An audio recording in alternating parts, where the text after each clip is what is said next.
Hit the link at the bottom of the screen to check out the entire show. Keep cashing. Go get him, Maxie. Come on, Maxie. Take us home, Max. And we move on. We head over to the MAC. A little Maction at 7 p.m. Eastern. Max wants to attack Ball State Cardinals, 4-5, 2-2 in the MAC at Bowling Green Falcons, 9-2, 5-0 in the MAC. We're at the Stroh Center in Bowling Green, Ohio. We have Bowling Green as 7.5-point favorites. This total at 146. That's at Circa. Ball State has lost 2 straight and 3 of 4. They're coming off an 86-69 loss at Buffalo. They hit just 43% from the field, 31% from 3, just 66.8 from the foul line, and they get limited distribution with just 11.8 assists per game. 6'8 junior Marin Thompson averaging 7.6 points, 5.9 boards. He's missed the last 2 games. He's questionable to go. Bench pieces Jalen Wyndham and Blake Huggins are also questionable. They all missed the loss to Buffalo.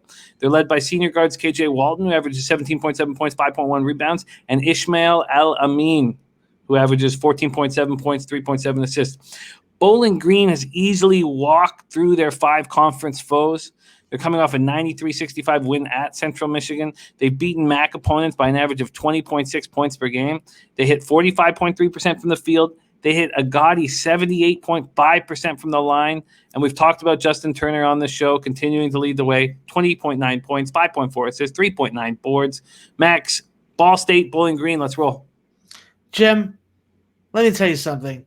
Justin Turner likes to cash tickets for us. And you know what? I'm going to make it nice and short and sweet.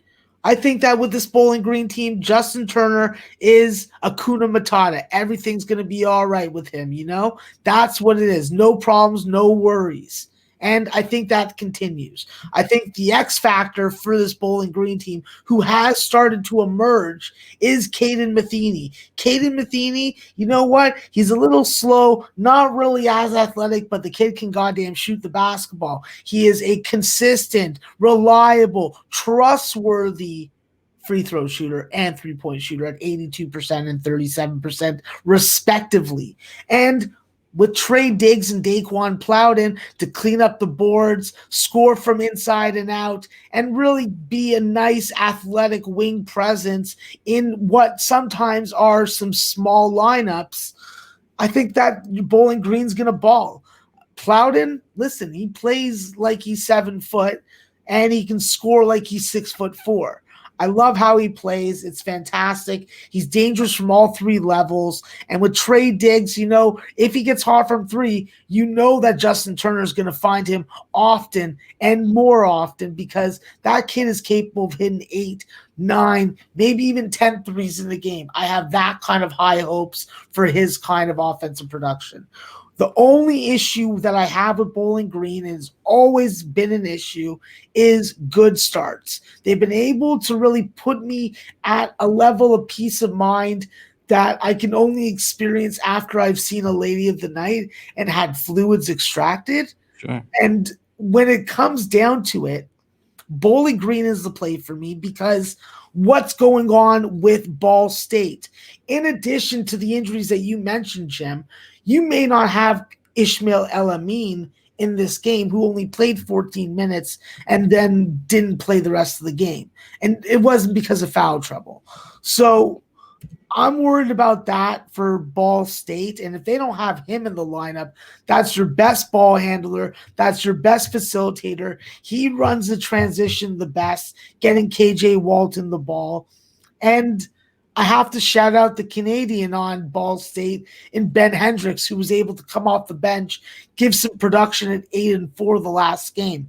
If he can come in and do that, that can be a real difference maker against Bowling Green, because with Dylan Swingle, they're not really trusting him at this point to play more than like 10 or 15 minutes a game. With Ball State, they lost the last 4 ATS as a dog. 9 of their 10 games have gone over so far. And both of these teams play lots of overs in this 144 to 147 range. I think that with Ball State, they need to eliminate the silly turnovers, be very aggressive on the ball defenders for Bowling Green, Justin Turner, Caden Matheny, Caleb Fields, and so on and so forth. In the end, though, it's pretty simple. Bowling Green is going to dominate with free throws. They make 16 a game. Their three-point defense is under 35%. They win on the offensive glass, even with their limited size. And they're +4 in turnovers because of the good point guard play from Turner. Give me the over, please, and give me Bowling Green. Done and done. I can give you a 145.5, and that is a half point lower, but it costs 2 cents, -112. I'll take it. All right, let me just make sure that Bet365 is not going to beat that. Yes, they're at 146 as well. All right, so we have over 145.5 first up, over 145.5 -112 at FanDuel, and then Bowling Green is -112.